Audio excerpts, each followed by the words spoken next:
Barrichello from Sao Paulo, Brazil, winning for Ferrari, and he's done it! Superb! And look at the reception he gets. Michael Schumacher and Corinna, his wife, are almost as pleased for Schumacher for Barrichello as he would have been for himself.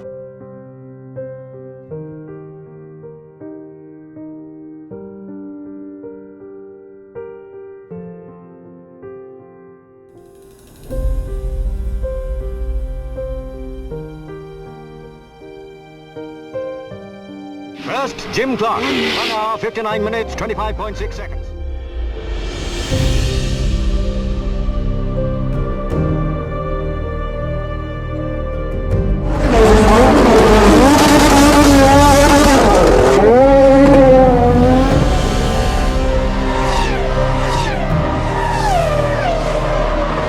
The defending world champion has got talent, has got pace and a super fast car, but is it fast enough as Verstappen crosses the line to take pole position? Unbelievable!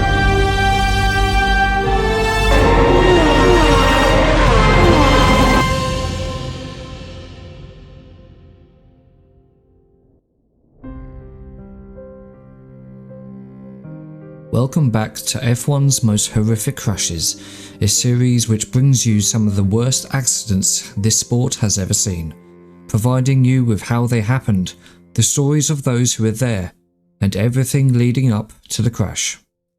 In this final episode of this series, we shall once again be looking at fatal accidents from F1's past. So before we begin, I will warn you that this video contains footage and imagery of graphic injury and death. So let's begin with where we left off last time.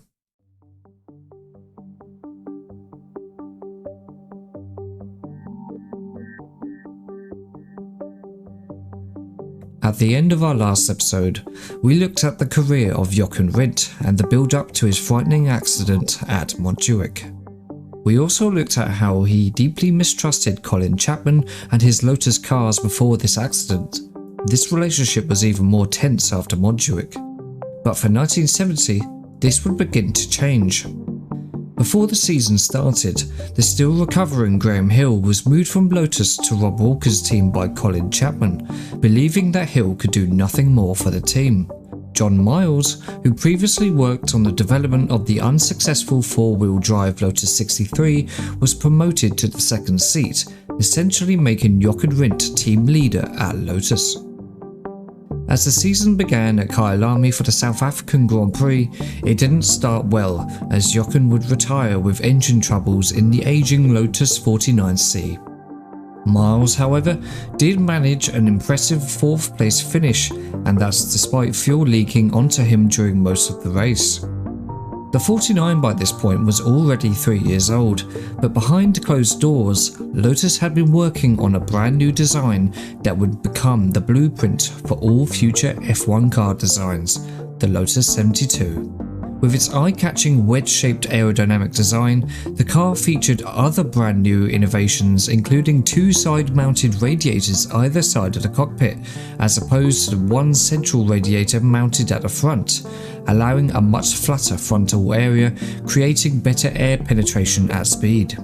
Torsion bar suspension was also used instead of the common coil spring, and the car featured inboard brakes to reduce unsprung weight.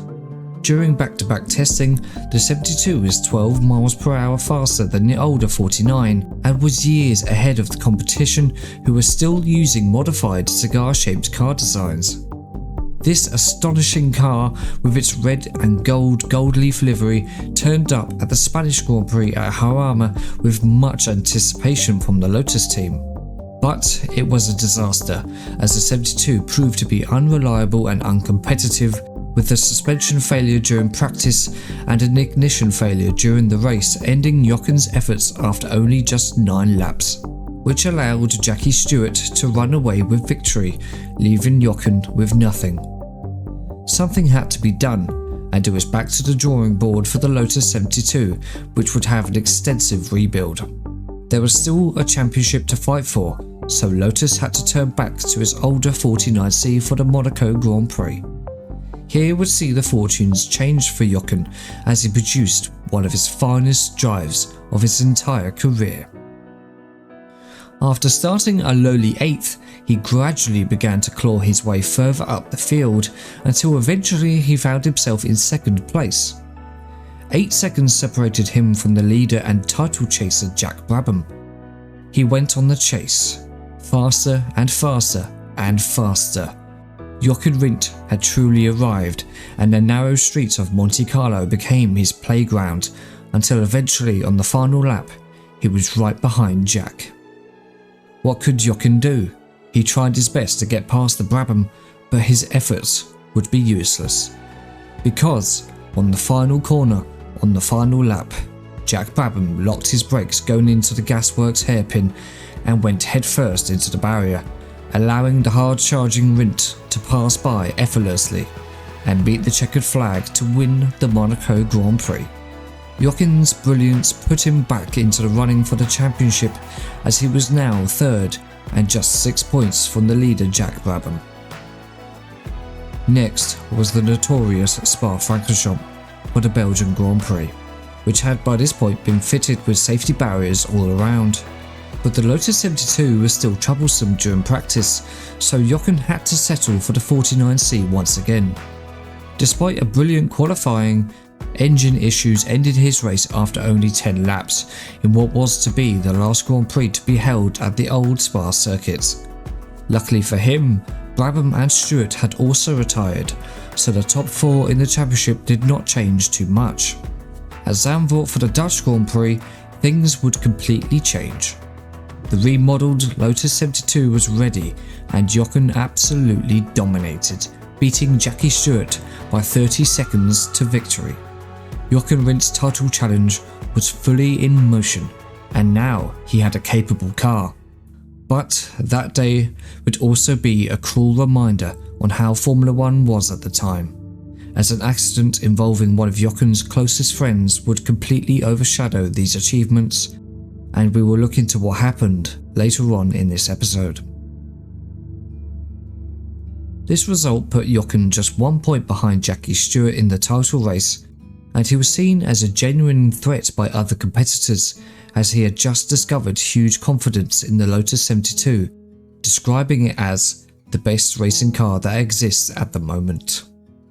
In France at the long and twisty Charade circuit, he would also be testing a new full-face crash helmet during practice, but Jochen found the design too hot and chose to keep using the open front helmet, only to be hit in the face by a flying rock, which caused a deep cut in his face. Charade was built on an extinct volcano, and rocks were a constant problem here, and in 1972, Helmut Marko would also have a similar accident, except this time a rock would penetrate his helmet visor, which left the Austrian permanently blind in his left eye, and ended his racing career there and then. Jochen Rindt went on to win the French Grand Prix, and with it sent him to the top of the championship, 8 points clear of Jackie Stewart. On the final lap of the next race at Brands Hatch, the race leader Jack Brabham would run out of fuel, handing the lead and eventual victory to Jochen, much to the surprise of the Austrian, who now had a comfortable 11-point lead in the championship.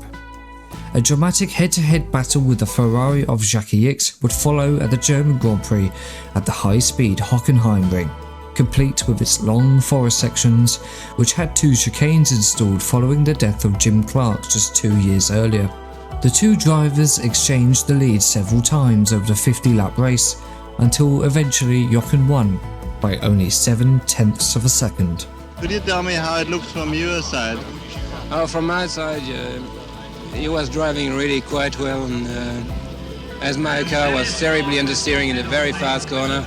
Anyway, I know before the end I couldn't beat you, and I've appreciated very much the way we have raced together, and it was very, very nice, really.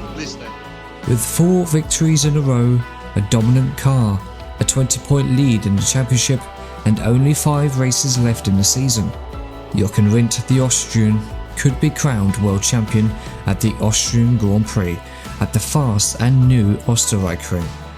Despite starting from pole position, Jochen would retire after 21 laps due to engine failure, meaning that the title could now be decided at Monza. Großer Preis von Italien in Monza.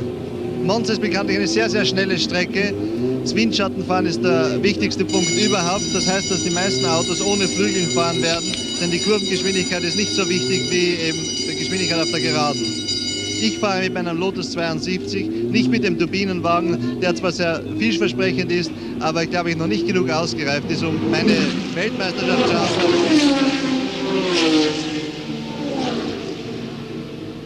Die Organisatoren in Monza haben beschlossen, dass sich alle Wagen qualifizieren müssen. Das weicht ab vom Genfer Abkommen, es sind noch einige Gespräche im Gange, aber wie die Situation im Moment ist, müssen sich alle qualifizieren und das heißt, dass von 27 nur 20 starten können. Here, Lotus faced a significant challenge as Ferrari had developed their 312B so much that it was now faster than the 72, with a 1-2 finish for the Scuderia to show for in Austria. Monza being the super fast low drag circuit that it is, Lotus knew that Ferrari were likely to be much quicker at their home race.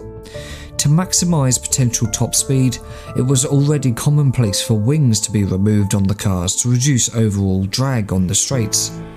This was to be the case here once again, but unlike other cars, the Lotus 72 had not been tested without wings, so both Jochen and John Miles went into free practice completely unaware of how the Lotus would behave. Whilst Jochen experienced no issues and actually reported an increase of 800 RPM from his engine on the straights, John Miles wouldn't see it in the same way, stating that his car was completely undrivable, and it was the only time he drove an F1 car, fearing for his life.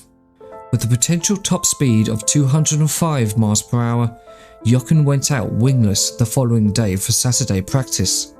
His wife Nina Rindt watched her husband pass by the pit lane at breathtaking speeds, whilst recording his consistent lap times. 5 times he passed by, but he wouldn't come back round again.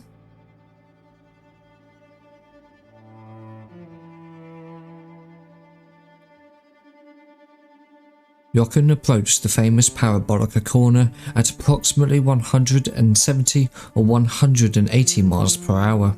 As he applied the brakes, he suddenly lost control and was sent spearing off to the left-hand side and straight into the recently installed crash barriers. Denny Holm, who was following Jochen on the approach to Parabolica, spoke about what he had seen from his cockpit. And then I followed him down into the Parabolica, I think they call it, down here where we are going very fast, and he waited till about the 200 meters to put on the brakes. The car slid, or just sort of went to the right. A whip, it just went to the right, and then it turned to the left, and turned out to the right again, and then suddenly just went very quickly left into the guardrail, onto the grass, and then into the guardrail.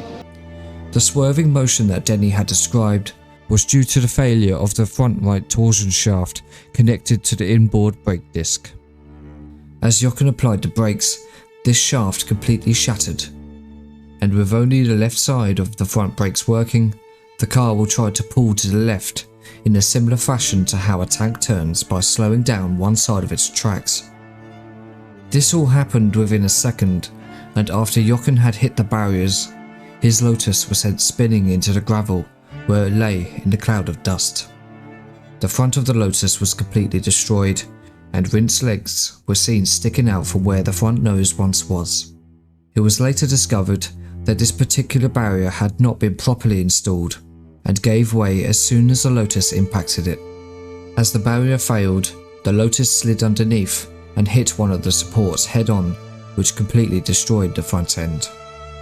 6-point harnesses were now commonplace in F1 cars at this time, but Jochen chose not to secure the 2 crotch straps as he deemed them uncomfortable.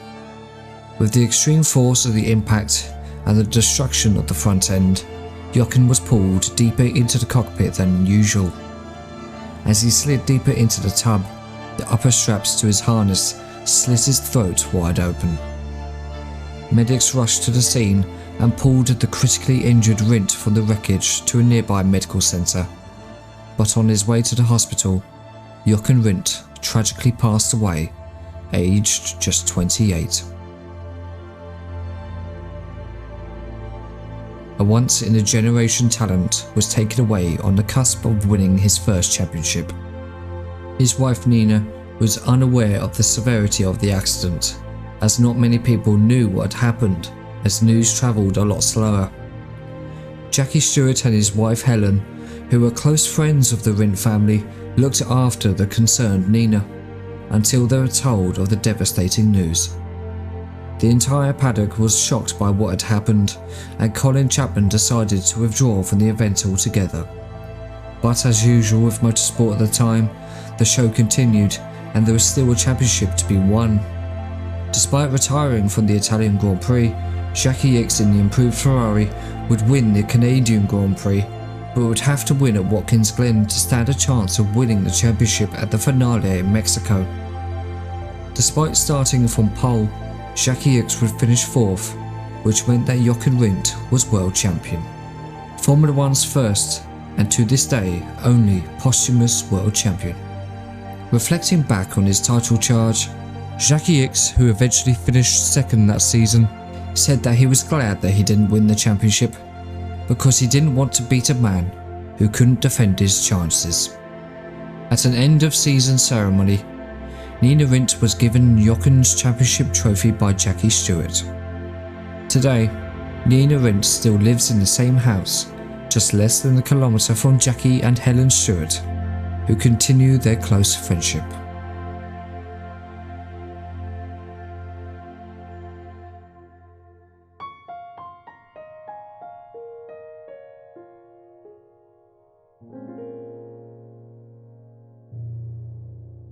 Ferrari, the single most successful constructor in Formula One history. They have competed in each and every world championship since 1950, picking up 16 constructors' titles and 15 drivers' titles along the way. Seething with rich Italian culture and with the fanatic tifosi following the Scuderia everywhere they go, as Sebastian Vettel once said, "Everyone is a Ferrari fan, even if they say they're not."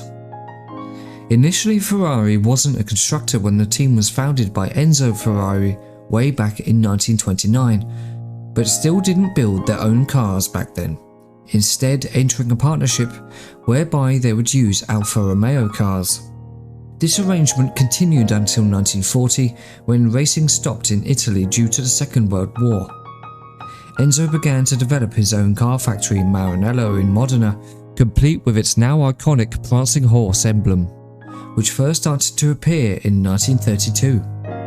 Interestingly, Enzo took inspiration for the logo after seeing it painted on the side of a Spad 11 fighter aircraft, piloted by First World War Italian ace Francesco Baracca, who was shot down in 1918.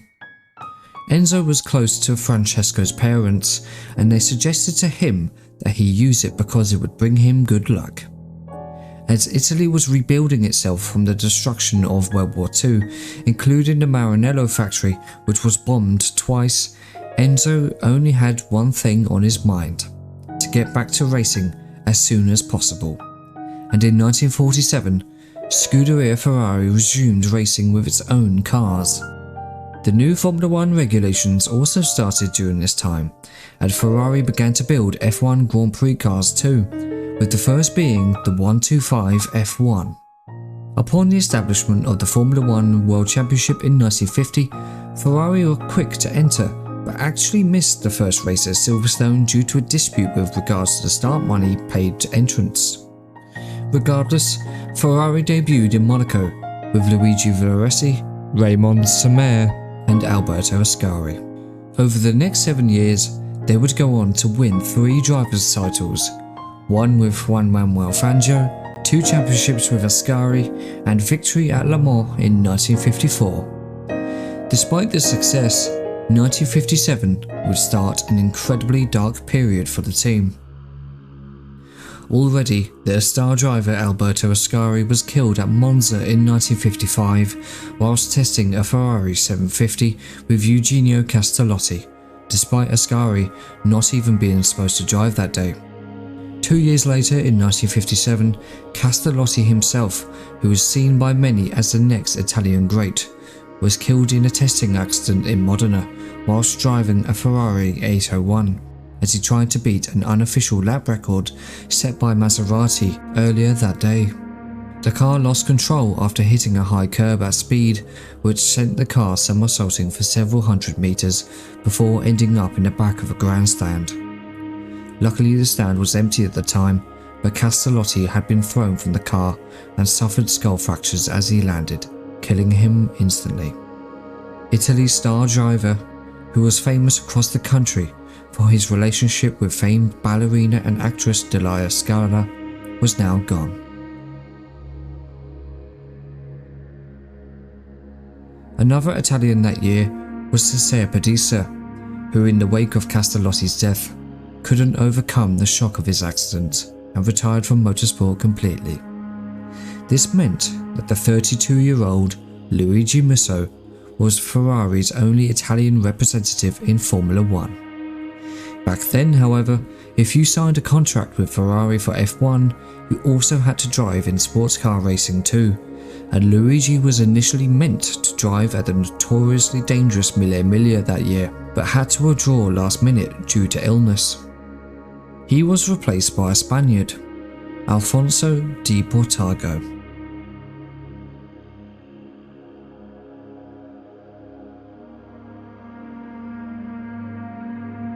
After a grueling 970-mile drive so far, Alfonso and his navigator Edmund Nelson only had 30 miles to the finish line. As the pair approached the town of Guidozzolo, at almost 150 miles per hour, one of the tyres on the Ferrari 335S exploded, sending the car out of control into a bank before disintegrating into a roadside stream.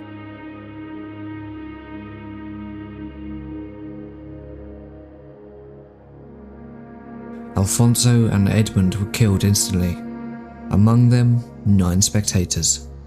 5 of them were children. The future of the Mille Miglia was already in doubt, but this accident was the final straw, and the race was never held again. In the wake of this accident, Enzo Ferrari faced much of the blame in a huge public outcry, and Enzo, along with the tyre manufacturer Engelbert, were charged with manslaughter. After a lengthy prosecution, the charge was cleared in 1961. With all this happening in the space of a year, it must have been hard for anyone to keep their minds on the job at hand, and Luigi Musso had a lot of pressure on him to perform well as the last Italian driver for Ferrari going into 1958. At the season opener in Argentina, he was also the only Italian entry. Having driven for Ferrari since 1955, Musso had only one victory to his name in Argentina in 1956. But this was also a shared victory as he had swapped his car with Fangio. He also had the pressure of having 2 best friends as his teammates, the British pair of Mike Hawthorn and Peter Collins. The pairing would have an adverse effect on Musso though, and he frequently complained about the antagonistic behaviour towards him by Collins and Hawthorn. At one stage, the British pair had a deal that they would equally share each other's winnings whenever they won. But Musso was left out of this deal. He believed that they were actively ganging up on him and went to Enzo to complain about this issue, to which Enzo said that he would deal with it. But secretly, Enzo favoured this antagonism because he knew that this would likely push the 3 drivers into driving faster, resulting in a Ferrari victory. Musso had more problems than that though. Previously, he had entered into a business deal to import American cars into Italy, but this soon collapsed due to the simple fact that American cars were too big for most of the smaller Italian roads.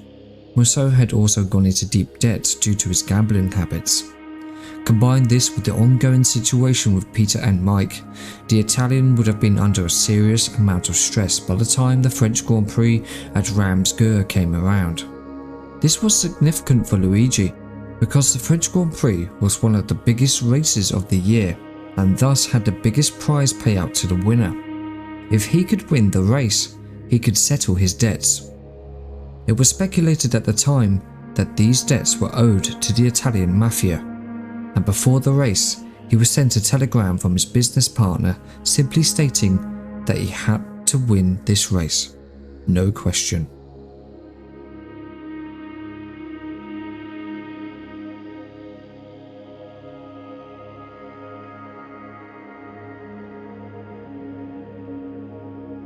He qualified in second alongside Mike Hawthorn, giving him a fantastic opportunity to take the lead from the start.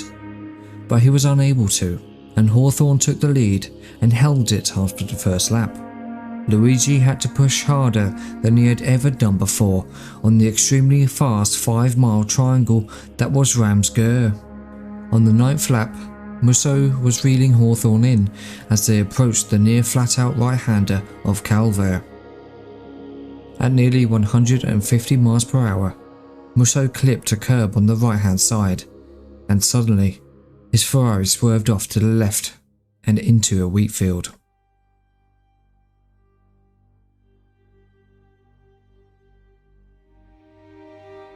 The car entered a hidden ditch on the side of the track, causing it to somersault for several meters before coming to a rest completely destroyed.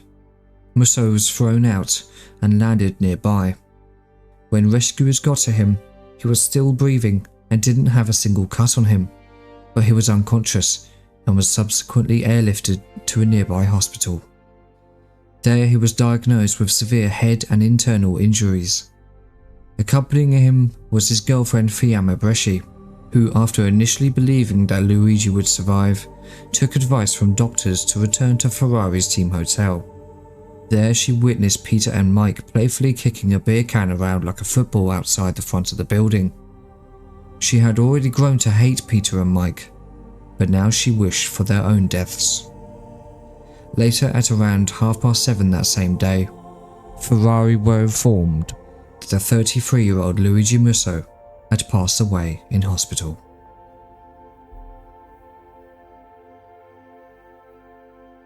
Fiamma tried to throw herself out of the hotel window, but was pulled away by other drivers' wives and girlfriends. Enzo took it upon himself to look after Fiamma after this accident, and over the next few years, she became Enzo's mistress. Previously, this corner which Musso crashed in could be taken flat out, but in 1958, with the higher speeds and engine power, drivers had to ease off the throttle when tackling this corner. Whilst the exact cause of this accident will never be 100% confirmed, it has been suggested that Musso tried to keep the car flat out, and when he clipped the curb on the inside, this resulted in the car becoming unbalanced and began to skid towards this field. At these speeds, it would have been impossible for Musso to regain control, but this was a man desperate to win and took greater risks chasing down his rival. Despite Fiamma's claim, Hawthorn and Collins were deeply saddened by the news, and before the race in France, they had discussed between each other giving a large sum of the prize money to Luigi if he failed to win the race to help him with his debt problems. Fiamma's hatred towards the pair would continue, and her earlier words would come back to haunt them both.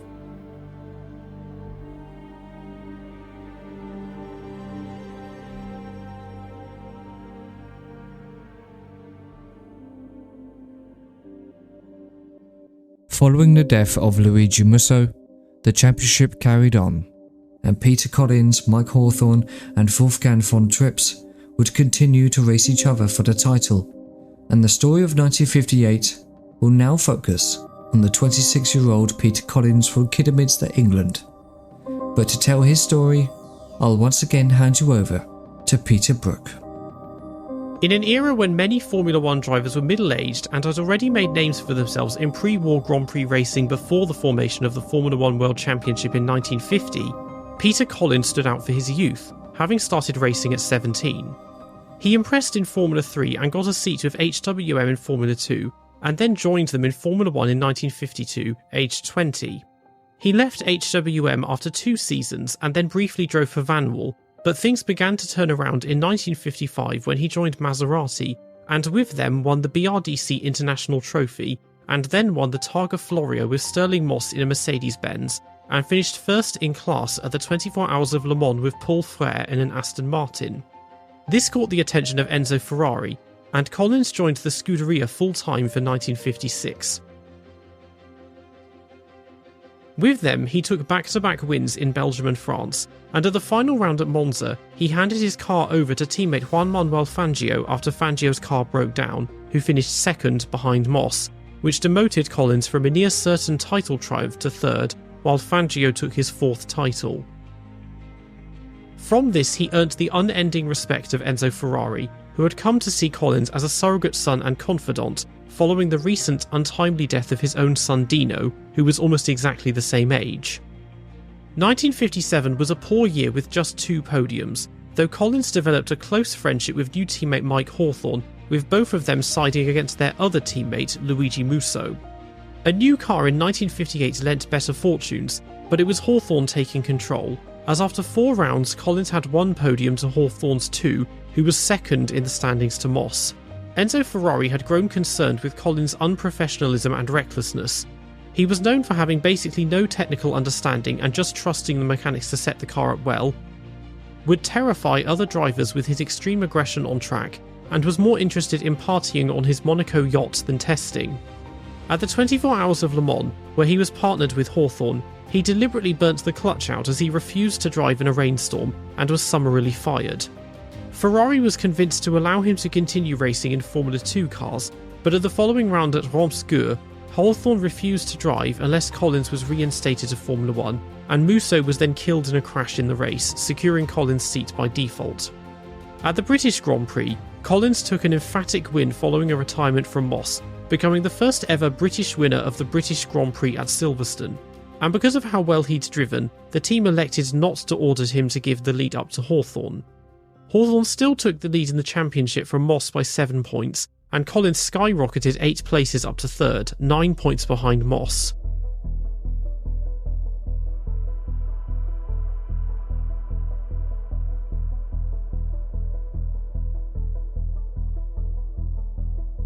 The following round was the German Grand Prix at the Nürburgring, by far the longest and most challenging circuit on the calendar.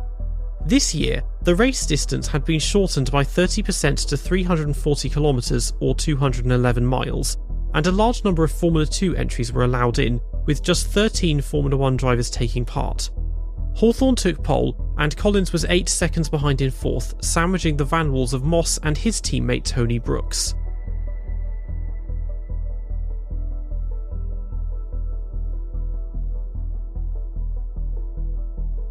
Hawthorn lost the lead to Moss at the start, and Collins passed Brooks for third on the first lap, and then took second from Hawthorn on the third lap. Moss retired from the lead on lap 4, giving it to Collins. By the end of lap 5, Collins and Hawthorn were 22 seconds ahead of Brooks, but by lap 8 he had caught back up to them and was exchanging the lead, being able to pass them in the corners but losing out on the straights. He managed to take the lead at the Nordkirche on the 11th lap, just as they got onto the Nordschleife. Collins stayed on his tail, and as they were going through Pflanzgarten much further round the lap, he did his classic opposite lock drift, but overcooked it and the car ran wide into a ditch. It was thrown into the air and landed upside down. At the time, no drivers wore seatbelts, as with the absence of a roll hoop or any kind of crash structure, it was generally felt that it was safer to be thrown from the car than trapped underneath it, which was what had killed Cameron Earl, Charles de Tornaco and Onofre Marimon in preceding years. Collins was thrown from the car and hit a tree, and was taken to a hospital 25 miles away in Bonn, where he died later that afternoon from severe head trauma, aged 26.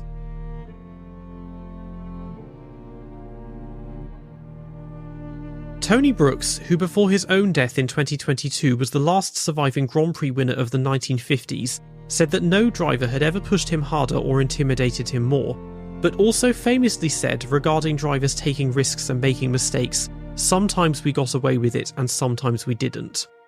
Collins was laid to rest in the St Mary the Virgin churchyard in the Worcestershire village of Stone on the outskirts of Kidderminster, and only half a mile down the road from his birthplace of Mustow Green. A small memorial to him was also placed in one of the church's stained glass windows, which says, "God gave him courage and a cheerful heart." But in May 2024, almost 66 years after his death, a bronze bust of him was unveiled at Chelsea Walsh Speed Hill Climb, considered his home venue and where his racing ambitions had begun. The unveiling was attended by former Formula One drivers David Piper and Howden Ganley, and former Top Gear and the Grand Tour presenter Richard Hammond. A plethora of Ferraris were also on display to honour his connection with the brand. Collins had come perilously close to taking the title with Ferrari and becoming the first of many British Formula One champions in the process, but that honour will now go to either Tony Brooks, Stirling Moss or the grieving Mike Hawthorn, who struggled to cope with the loss of his closest friend. So much so that the mental strain placed on him would greatly influence his decisions regarding his future in motorsport. But for now, there were still 3 races left in the season, and onlookers looked on with anticipation as to who would win the title. Sadly, the 1958 season would not end on a positive note, but continue to bring more heartbreak and tragedy.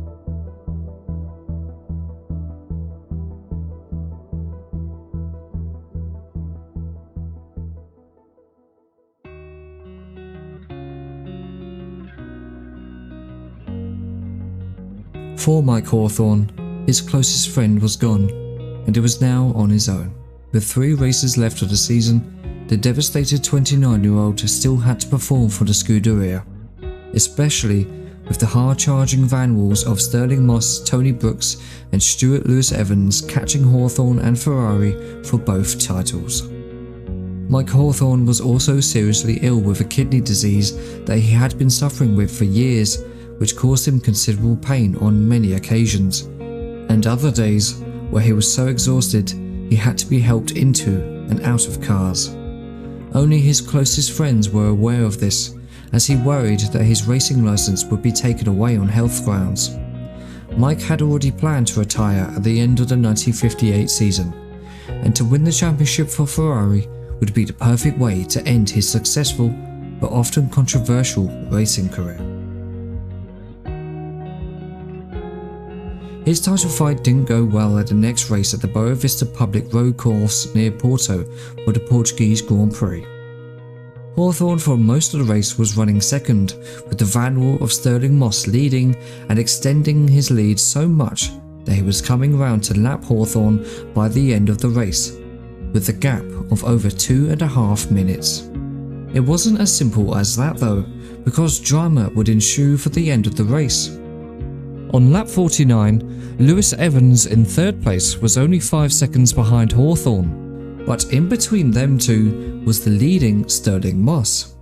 Looking in his mirrors, he believed that Moss was actually Lewis-Evans coming up to take second place. Halfway round this lap, Hawthorn made a mistake, leading to his Ferrari sliding sideways and allowing Moss to pass by. Moss saw how frustrated Mike was in his cockpit and felt sorry for him, and made the decision to allow Mike to pass by once again to unlap himself. Hawthorn's final lap began just as the checkered flag waved for Stirling Moss just behind him. On his final lap, Mike would spin his Ferrari again, but this time his engine stalled, and he busily began to push his Ferrari along the road in an attempt to restart his engine. Moss on his parade lap stopped to make sure he was okay, and also prevented any officials nearby helping him, because outside assistance meant that he would be disqualified.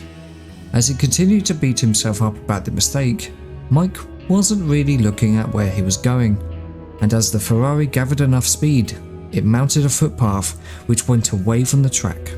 Mike was able to get the engine running, spun around the right way, and continued on to eventually meet the checkered flag, albeit 3 minutes later than what he should have done. Officials, however, didn't like what Mike had done, and was disqualified due to restarting his car against the direction of the circuit. However, Stirling Moss was a witness and protested the official's decision, claiming that Mike had done nothing wrong. Stirling, being the true sportsman that he was, managed to get the decision overturned and Mike's P2 finish reinstated, and so the championship battle continued on to Monza for the Italian Grand Prix. There, Moss qualified in pole position, Brooks in second and Lewis-Evans in fourth. Hawthorn managed to qualify in third, and luckily for him, Moss would retire after 17 laps in the race, followed by Lewis-Evans 13 laps later. But Tony Brooks was too quick for Mike and ran away to victory with Hawthorn in second. The championship would now be decided at the final race, the Moroccan Grand Prix, at the 4.7-mile Ain Diaby circuit in Casablanca. To make this finale even more dramatic, Hawthorn and Moss qualified in first and second respectively, with the young and upcoming Lewis-Evans in third.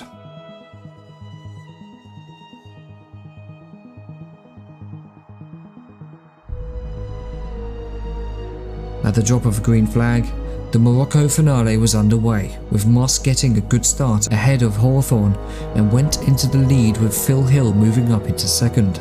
For the next 53 laps, Moss would dominate and lead every lap on the sandy circuit, whilst Hawthorn had to battle with Hill, Joe Bonnier and Tony Brooks.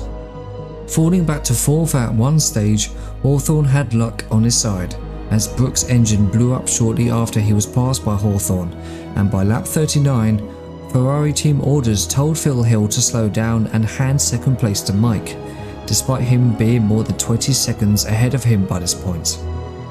Despite winning by more than 90 seconds, Stirling Moss would not win the title that day, and second place was enough for Mike Hawthorn to win the World Championship, the first British driver to do so. However, the race was not the spectacular and euphoric finale that you may have thought it was.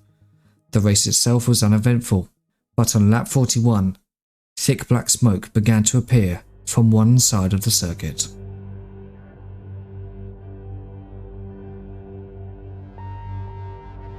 As the young Lewis-Evans approached the hard braking zone on the dusty circuit, his engine, which had been running poorly for most of the race, suddenly seized up, locking his rear axle, sending him spinning out of control off the circuit. When he hit the sand, the car somersaulted, and in doing so, the field ignited, with Stuart still miraculously sat inside. Stuart wasn't too badly hurt, but he struggled to escape his burning van wall, and the flames very quickly began to envelop him. Nearby fire marshals ran from their positions to aid Stuart, and as they got close, he finally freed himself from the van wall, although he was on fire himself, and his overalls were ablaze. Fire marshals used blankets to smother the flames, and he was quickly transferred to a nearby hospital in Casablanca. There, the hospital staff realised that the burns Stuart received were far beyond what they had been trained for, and revealed they could do nothing for him. Vanwall team owner Tony van der Velde was determined to keep Stuart alive and arranged for him to travel back to England immediately by plane. On that plane was also the new world champion Mike Hawthorn, and let's not forget, Vanwall had just won the very first constructors title in Formula 1, but they simply couldn't celebrate, whilst Lewis-Evans laid on a stretcher just a few feet away. Can you give us any news of Stuart Lewis-Evans? He's quite badly burned. He came back in the aeroplane on a stretcher with us just now. He was talking and drinking tea, but he's obviously in quite a lot of pain. Upon arrival in England, Tony van der Velde took Stuart to a specialist burns unit at East Grinstead Hospital, which during the Second World War had become world famous for its pioneering treatment for burned RAF pilots and reconstructive plastic surgery. Despite this though, there was very little the hospital staff could do, except keep Stuart as comfortable as they possibly could. 6 days later, the young Stuart Lewis-Evans sadly passed away.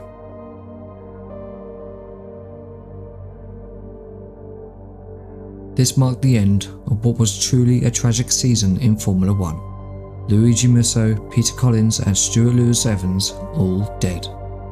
Tony van der Velde was devastated and decided to withdraw from the sport, and with it, the newly successful Vanwall team. Bernie Eccleston too, who was one of Lewis-Evans' closest friends, also decided to retire from motor racing.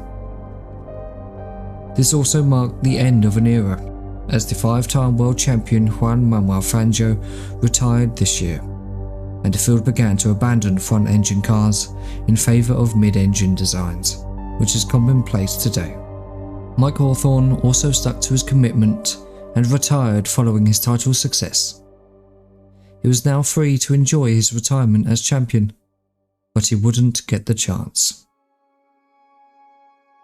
On the 22nd of January 1959, just 3 months after announcing his retirement, Mike was involved in a road accident near Guildford whilst driving his Jaguar Mark I with his friend Rob Walker in his Mercedes 300 SL Gullwing. Mike clipped a bollard in the wet conditions on the A3 Guildford bypass, causing him to lose control and also glance a Bedford truck travelling in the opposite direction. The car then careered across the carriageway and hit a tree, uprooting it in the process. Mike was found in the back seat with severe head injuries and was pronounced dead on the scene.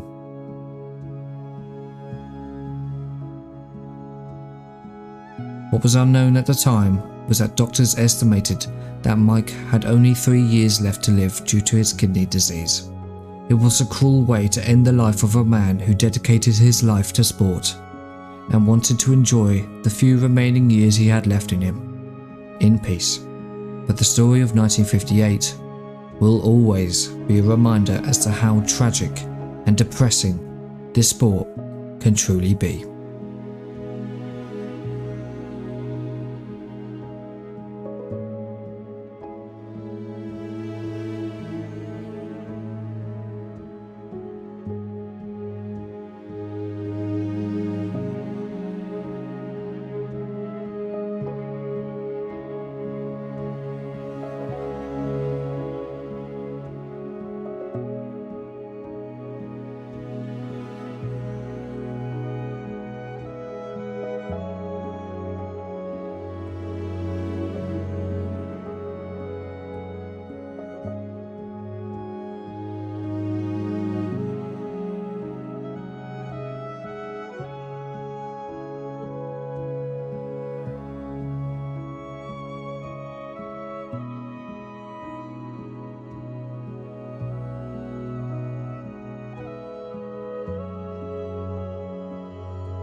A racing driver's profile in the media can sometimes define a career.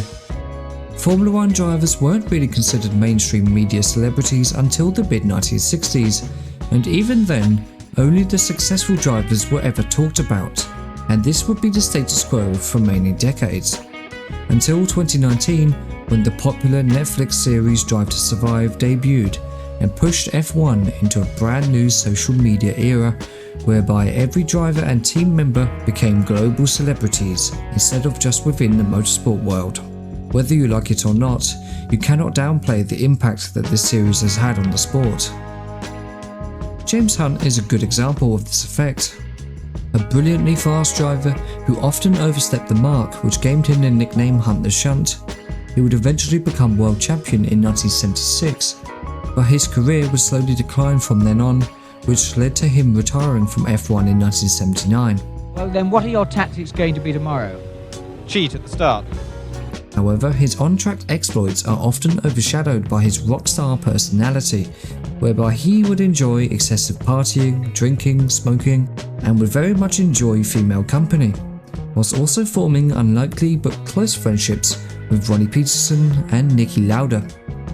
Another driver from this era who was also viewed as one of F1's playboys was the American Peter Revson. Often labelled by many as a playboy, Peter certainly lived a high life with his family's huge wealth behind him. Combine this with his good looks and relationships with some incredibly beautiful women, produced an image of a champagne-spraying all-American playboy rockstar racing driver. But for those who knew him best, this was far from the truth, and Revson himself didn't like this portrayal of him. He was a true professional who had to work extremely hard to make an impact on the motorsport world. He enjoyed limited success in junior categories of open wheel racing, which led to him moving to the UK in 1963 to take part in various Formula Junior races in his own Cooper T56, which he had purchased himself. This caught the attention of Reg Parnell, and by the following year he was a Formula 1 driver for Reg Parnell, and his own private entry under the name Revson Racing. Once again though, he gained much unwanted attention by the press for the wild parties that he would attend with his fellow teammates Chris Amon and Mike Hailwood. It was also an extremely unsuccessful season with uncompetitive cars, financial problems and the sudden death of team owner Reg Parnell, and in 1965 he would leave F1 behind to return to the United States. For the next few years he would enjoy limited success in USAC Champ Car racing and Can-Am sports car racing, including a class victory at the 1970 12 Hours of Sebring in a Porsche 908-3 with teammate Steve McQueen, who was driving with a broken foot. 1971 would be the year Peter Revson would truly arrive on the scene, and he went on to win the 1971 Can-Am Championship with McLaren, earning 5 wins in 10 races, and also finished second at that year's Indianapolis 500, also with McLaren. This earned Revson a move to McLaren in Formula 1 for 1972. Over the next 2 seasons, Revson would establish himself as one of the quickest drivers on the grid, and secured 2 wins and 6 more podium finishes.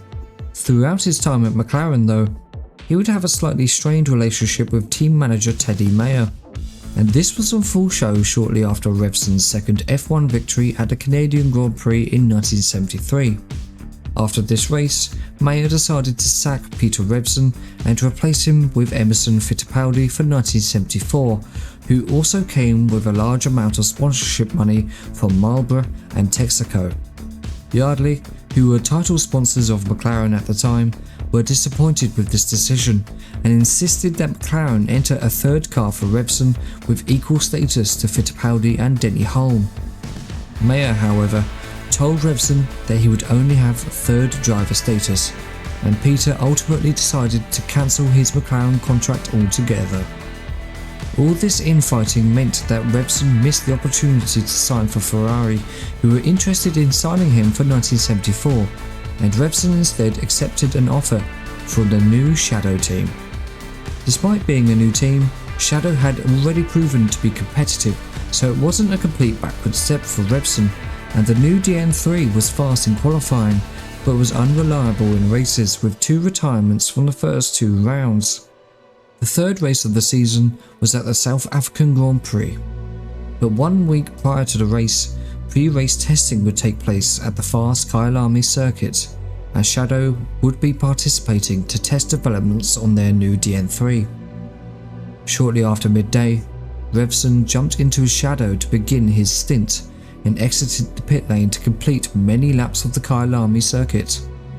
2 laps later, he returned to the pits as attention was needed to his front left suspension before he went out again once more. Revson completed several laps before he was signalled by his crew to come into the pits at the end of the lap. This would be the last time the Shadow mechanics would see Peter Revson alive.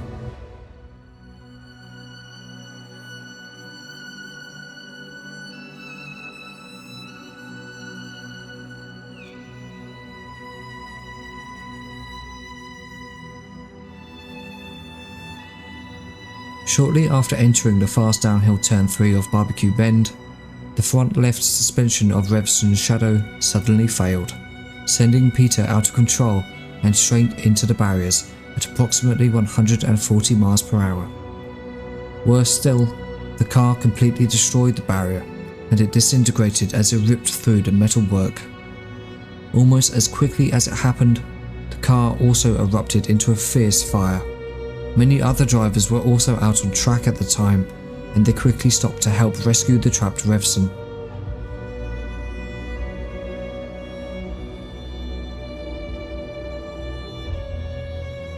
Graham Hill, Emerson Fittipaldi, Denny Hulme and Eddie Kazan desperately tried to dig Revson out of the burning wreckage until fire marshals arrived minutes later to extinguish the blaze. Eventually, Revson was pulled out and was placed on a stretcher. But when Revson was pulled from the car, the 35-year-old Peter Revson was already dead and was likely killed instantly by the impact.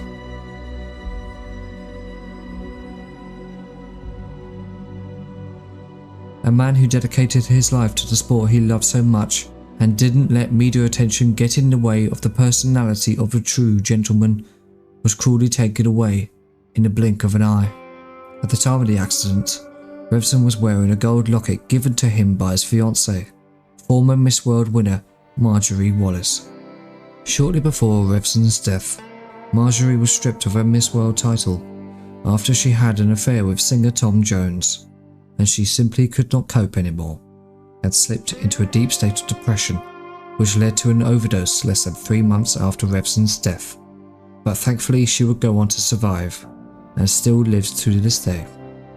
Peter Revson's younger brother Douglas Revson was also killed in a racing accident during a Formula 3 race in Denmark in 1967 at just 26 years old.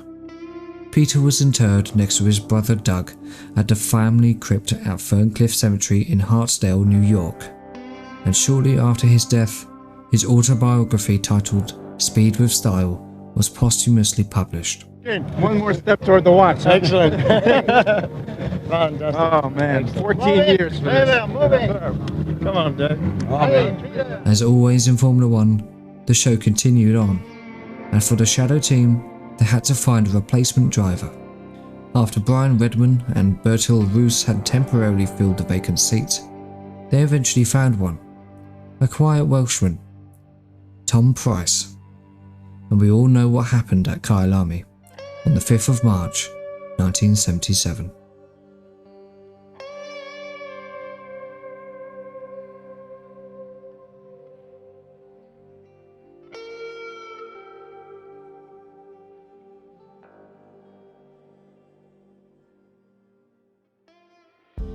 Switzerland has had a strained relationship with motorsport throughout the past century. Initially, motorsport was extremely popular in the small European country, but following the events of the 24 Hours of Le Mans in 1955, Switzerland moved quickly to ban motorsport entirely on safety grounds, with hill climb events being the only exception. The ban has slowly been relaxed in the last decade and has since hosted a couple of Formula E events. In Formula 1, Switzerland used to have its own Grand Prix, hosted at the Bremgarten circuit in Bern. It was here, at the 1948 Swiss Grand Prix, that a 12-year-old boy with his father would watch his first race and instantly take a liking to it. His name was Joe Siffert. Unlike many drivers in racing history, Joe didn't come from a wealthy background and had to do anything he could to raise enough money to go racing. This included selling used ammo casings back to the Swiss Army for recycling. Eventually, Seppi would begin his career with motorcycle racing, but he did this mainly to raise money for his car racing efforts, which was his ultimate dream. This was to be realised in 1960 when he began to race in European Formula Junior. His success in the junior categories would see him find a seat in Formula 1 in 1962, and he already began to make waves within the world of F1, as within 2 years he had already beaten drivers such as Jim Clark to victory at a couple non-championship races at Syracuse and the Mediterranean Grand Prix at Purgasa. He would have to wait until 1968 for his first F1 win, where at Brands Hatch he would win the British Grand Prix, crossing the line only 4.4 seconds ahead of the Ferrari of Chris Amon. Despite another win in Austria in 1971, his F1 career wasn't deemed a total success, but his exploits in sports car racing would be a completely different story, as he established himself as one of the best sports car drivers in the world at the time. He won Le Mans twice in 1966 and 67, and also won several other high-profile races, including but not limited to the 6 Hours of Spa, the Nürburgring, 1,000 kilometers of Monza, the 24 Hours of Daytona, and the notorious Targa Florio. It was also his podium celebrations at Le Mans in 1966 where a familiar tradition began. After the anthems had played out, Joe reached for the large champagne bottle which had either been sat in the hot sun for a while or had been accidentally shaken earlier. Because as he popped the cork of the bottle, the cork quite literally shot out like a bullet in a rifle, which prompted the contents of said bottle to explode over unsuspecting onlookers below. Joe found the sight of the soaked spectators hilarious, but tried to keep his laughter in during a fairly formal occasion. You could almost imagine the look on Joe's face when this happened. The following year, he was once again on the podium at Le Mans, and this time he was joined by the ever-popular Dan Gurney, who was always up for a joke or two. Surrounded by joy and in an apparent reenactment of Joe's incident the previous year, Dan decided to deliberately spray his champagne bottle over his fellow drivers and spectators, including Carroll Shelby and Henry Ford II. Of course, Joe also joined in the champagne spraying, and with this, a tradition was born. His success only increased when Porsche began to field the stunning 917, and through this and his exploits with the older 907s and 908s, Joe essentially became the poster boy for Porsche and of course their top driver in sports car, and even the Can-Am Championship, where Porsche began to challenge the dominant McLarens in 1969, whereby Porsche became almost unbeatable by 1972. With all this success, you would think that this would be enough for him. Besides, all this newfound fame didn't change Joe's friendly and approachable personality.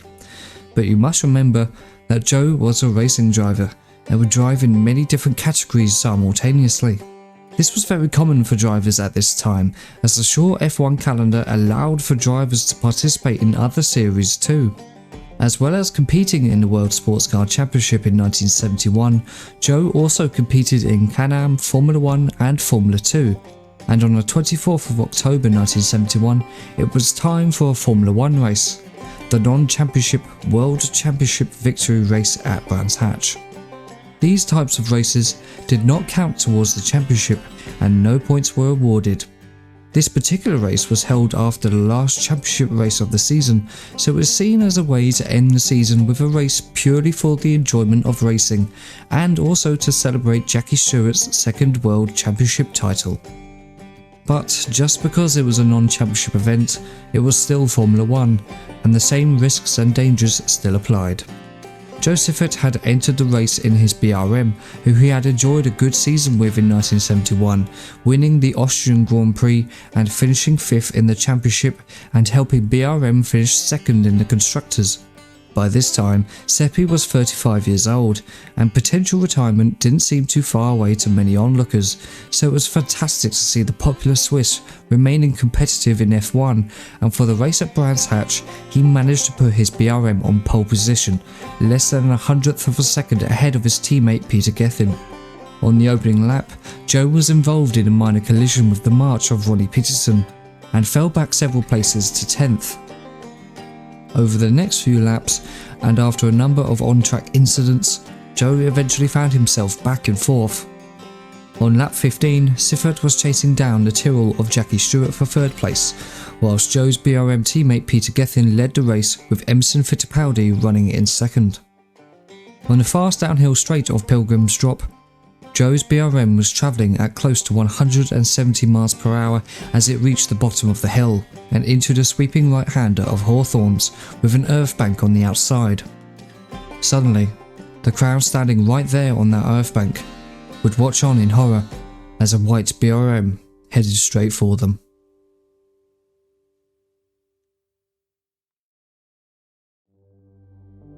Joe Siffert's BRM smashed head-on into the earth bank, and the spectators standing by the other side of the fence were lucky not to be hit by the large amounts of debris that flew out in every direction as the car disintegrated on impact. The car then flipped and landed upside down before the fuel ignited, leaving both the car and the track covered in flames.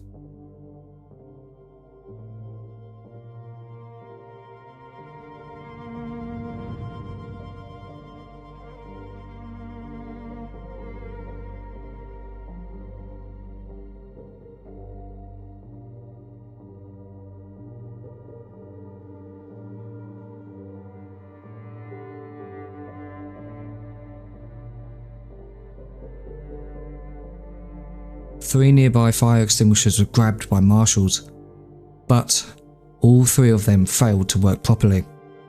As Emerson Fittipaldi slowly passed by the burning BRM, he managed to spot Joe's head moving within the cockpit, which reduced the Brazilian to tears because he realised there and then that Joe was still alive. On the next lap, race leader Peter Gethin decided to stop in a convenient spot at the accident site, which blocked all the other drivers from passing, and they all parked up at the bottom of Pilgrim's Drop and switched off their engines. Brands Hatch very quickly fell into an eerie silence. The circuit at this point had a reputation of being one of the best trained and equipped marshals in the country, but were let down by their own fire extinguishers, as it turned out that none of them had been tested prior to the race. Marshals fought the flames with everything they could, and eventually the fire was extinguished within minutes of the accident occurring, and the car was righted up, allowing Joe to be pulled away. When rescuers finally got to Seppi, it was clear that it was the outcome that everyone had feared, and the 35-year-old Joe Siffert was dead.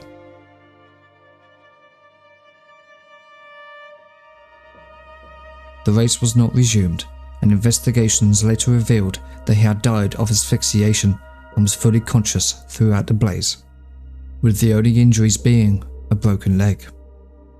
If only those fire extinguishers had worked, it would have been highly likely that Joe would have been rescued and lived to race another day. Much later, an ex-BRM mechanic accidentally revealed that the earlier collision between Siffert and Peterson caused suspension damage to Siffert's car. As the BRM bottomed out into compression at the bottom of Pilgrim's Drop, the suspension finally failed, and this sent Joe out of control and into the earth bank. This accident led to a rapid overhaul of car safety designs, including the mandatory introduction of in-car fire extinguishers and piped air to be fed directly into the driver's helmets. At his funeral, in Joe's birthplace in Freiburg, 50,000 people turned up to say farewell to the kind and popular man, and the procession was led by one of his own Golf-liveried Porsche 917Ks. Remember that boy at age 12 who watched a motor race at Bremgarten, who did whatever he could to achieve that newly found dream of becoming a racing driver? He achieved that childhood dream and went on to win some of the most prestigious races in the world, and he never let any of that change who he was as a person. Not many childhood dreams end up being far greater than one could imagine, but for Joe, it did happen, and I'm sure right up to the last nanosecond before his accident, he was in his absolute element.